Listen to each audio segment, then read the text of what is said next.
In the middle of the vast Atlantic Ocean off the west coast of Africa, there is a country so small that many people do not even know where it is on the map. It is Cape Verde.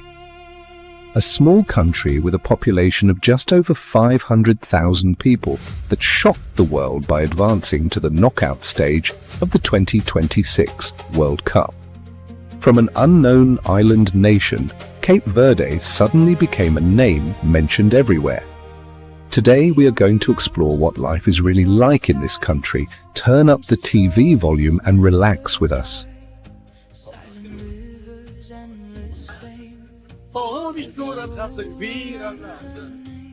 Although it has an area of only about 4,000 square kilometers and a population of more than 500,000 people, Cape Verde is considered one of the most stable countries in Africa. The country gained independence from Portugal in 1975 and since then has maintained fairly stable politics, with few conflicts or coups like many other countries in the region. Cape Verde is an island country located off the west coast of Africa, near Senegal. Unlike many African countries located on the mainland, Cape Verde is made up of many islands in the middle of the Atlantic Ocean. Because it is isolated in the middle of the sea, Cape Verde has a very unique beauty. This place is not like the dense tropical forests of Central Africa, nor is it like the vast deserts of North Africa.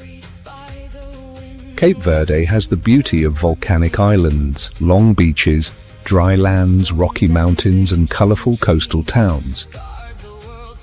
The capital of Cape Verde is Praia, located on Santiago Island.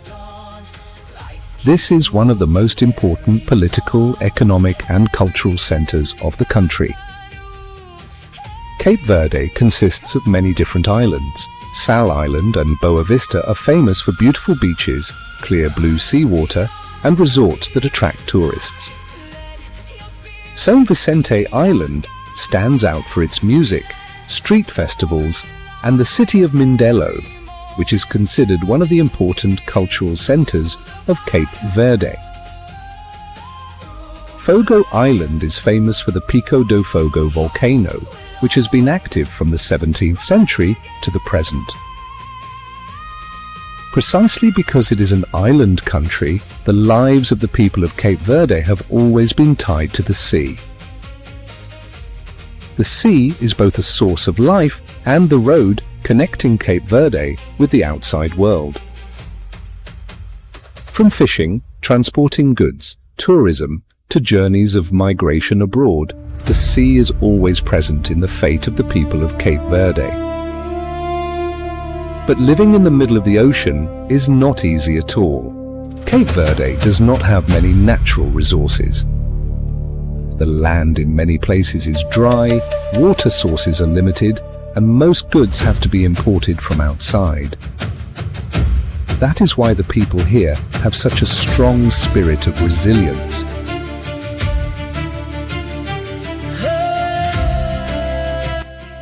When looking at photos of Cape Verde, many people immediately think of blue seas, golden sunshine, European tourists, and luxurious resorts. But the real life of the people of Cape Verde is not only found in those beautiful postcards. In Cape Verde, the pace of life is often slower than in larger countries. People live close to the sea, close to their communities, and close to their families. In many neighborhoods, you can see narrow streets, colorful houses, local markets, music playing from cafes, and people talking to each other as if everyone knows one another. The people of Cape Verde are known for being friendly, open, and warm. They have a way of life that reflects the spirit of an island nation, calm and simple. However, behind that peaceful atmosphere are very real challenges in everyday life. In Cape Verde, most of the money in the economy comes from four main sources: tourism, services, money sent home by people living abroad, and fishing.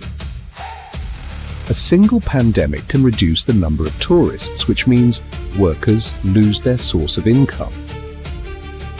The national economy depends largely on remittances, and most families in Cape Verde have relatives living abroad, relying on the money they send home each month to cover their living expenses.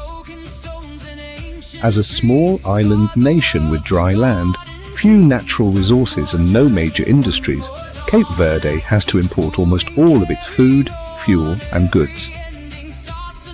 A bottle of soda can cost about 1.5 to 2 US, while the average monthly salary for many workers is only around $300 to $400. That means even expenses that seem very small can become a burden if they have to be paid regularly.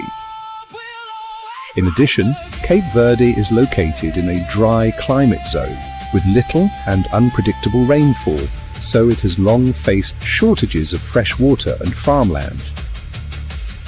However, climate change is making the situation much more difficult. Rising global temperatures cause water to evaporate more quickly, making land that is already dry become even drier. The rainy season has become unpredictable, and in some years there is almost no rain at all, leading to prolonged drought. Do you know anyone from Cape Verde? Comment number 1 if you do, and number 0 if you do not.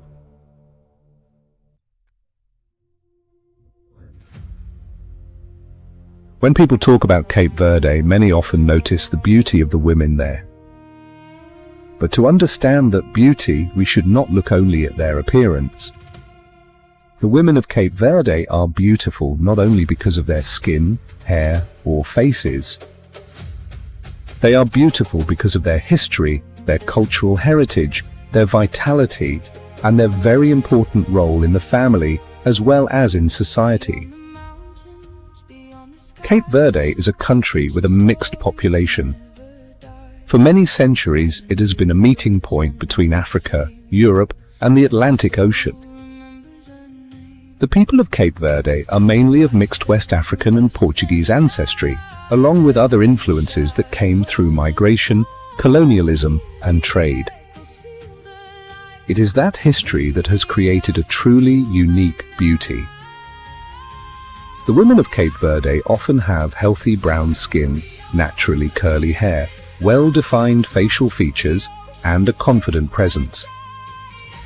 Some have distinctly African features, some have more European features, and many have a beauty that lies between different cultures.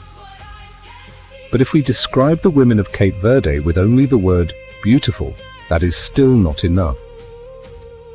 In everyday life, the women of Cape Verde often play a very important role in the family.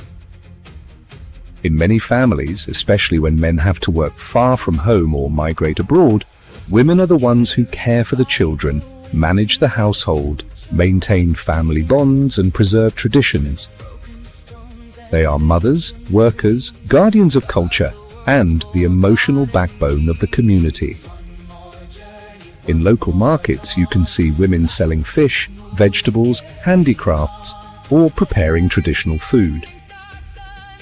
They speak loudly, laugh openly, negotiate prices, share family stories, and create the unique rhythm of life found in the neighborhoods of Cape Verde. One of the most famous symbols of Cape Verdean culture is the singer Cesaria Evora. She was known as the Barefoot Diva, famous for her deep, melancholic, and deeply emotional voice.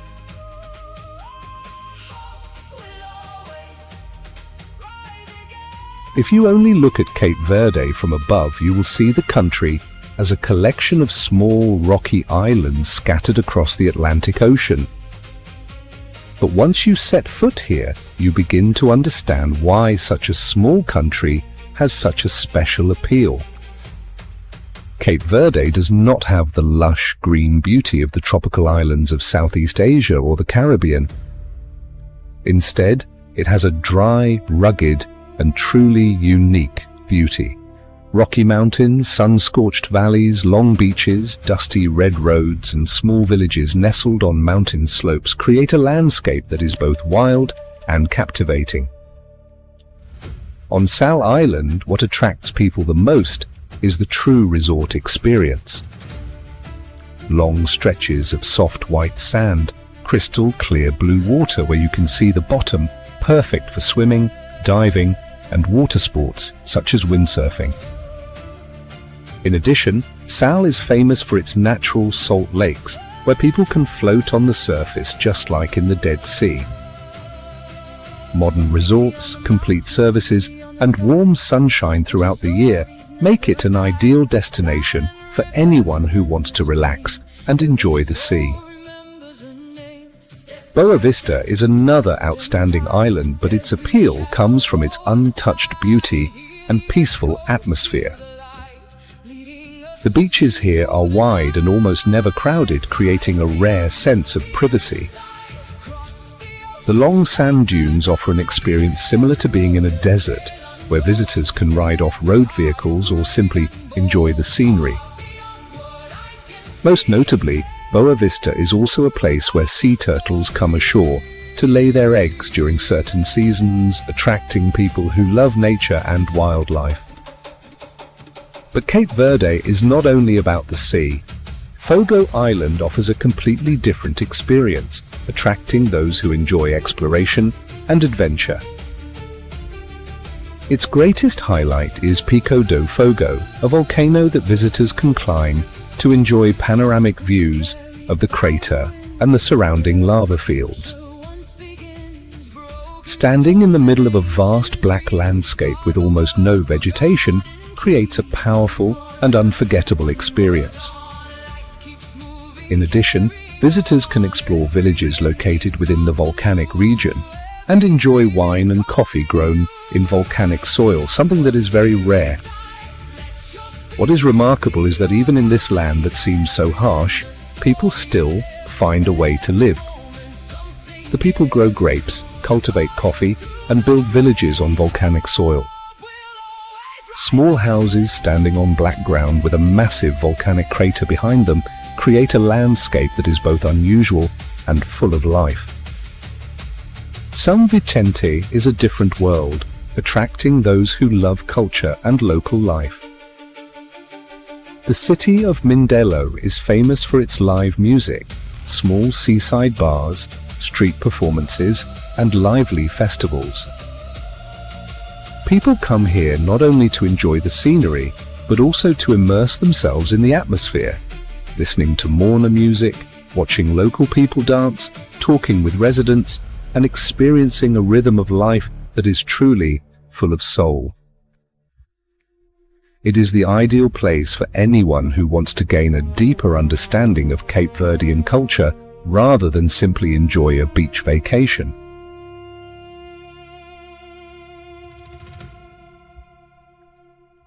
To understand a country, sometimes you do not need to start with tall buildings or economic statistics. You only need to step into a kitchen, sit down at the dining table with the local people, and you will discover a great deal about their history, climate, culture, and way of life. For Cape Verde, food is not about luxury. It is not as elaborate as French cuisine, not as heavily seasoned as the food of some parts of West Africa, and not especially famous on the world culinary map. But it is that simplicity that gives Cape Verdean food its soul. The cuisine here is shaped by the living conditions of a small island nation: dry land, limited water resources, few natural resources, yet surrounded by the ocean. As a result, the meals of the people of Cape Verde are usually centered around everyday ingredients such as corn, beans, fish, seafood, potatoes, vegetables, and some types of meat. The dishes are not only meant to taste good, but above all to fill the stomach, provide strength, and bring families together. The most famous dish in Cape Verde is cachupa. It is considered the national dish of the country. Cachupa is a slow-cooked stew, usually made with corn, beans, vegetables, meat, or fish. Depending on the family, the island, and their economic situation, the recipe for cachupa can vary. Some places prepare it with pork, beef, sausage, or chicken, while others use fish, or only simpler ingredients. Interestingly, cachupa is often divided into two types, cachupa rica and cachupa pobre. Cachupa rica, meaning rich cachupa, usually contains a greater variety of meats and more abundant ingredients. Meanwhile, cachupa pobre, meaning poor cachupa, is simpler, contains less meat, and is more affordable for ordinary people. This distinction shows that Cape Verdean cuisine reflects not only taste, but also economic conditions and social life. Cachupa is not a dish that can be prepared quickly. It takes time. The corn and beans must be cooked until tender. The ingredients must absorb one another, and the flavors must slowly come together. That is why cachupa is like a dish of patience. It matches the slow pace of life on an island nation where people are used to waiting for rain, waiting for ships, waiting for money to be sent home by relatives living abroad, and waiting for a better opportunity in life. For the people of Cape Verde, cachupa is not just food. It is a family memory and the dish that people living far from home still miss, whether they are in Portugal, the United States, France, or anywhere else in the world. One very special thing is that cachupa can also be eaten for breakfast. The leftover cachupa from the previous day can be fried, often called cachupa frita, cachupa refogada, or cachupa guisada. At that point, the dish becomes drier, richer in flavor, and can be eaten with fried eggs, sausage, or fish. It is a breakfast that is both filling and economical, making it very suitable for the lives of working people.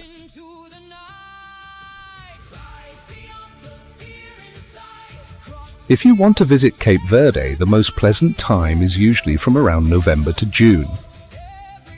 During this period, the weather is dry, sunny, and the sea is beautiful, making it perfect for swimming, boating, diving, or wandering around to explore the islands.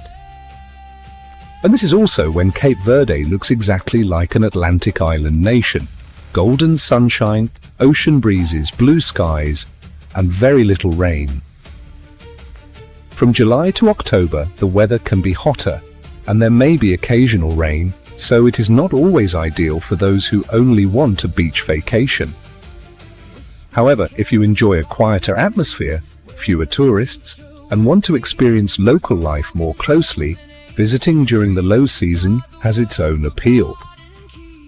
But when you come to Cape Verde, do not spend all your time at the resort. If you stay only in the hotel, eat at the buffet, take a few pictures of the beach and then leave, you will only see a Cape Verde that is very beautiful but quite superficial.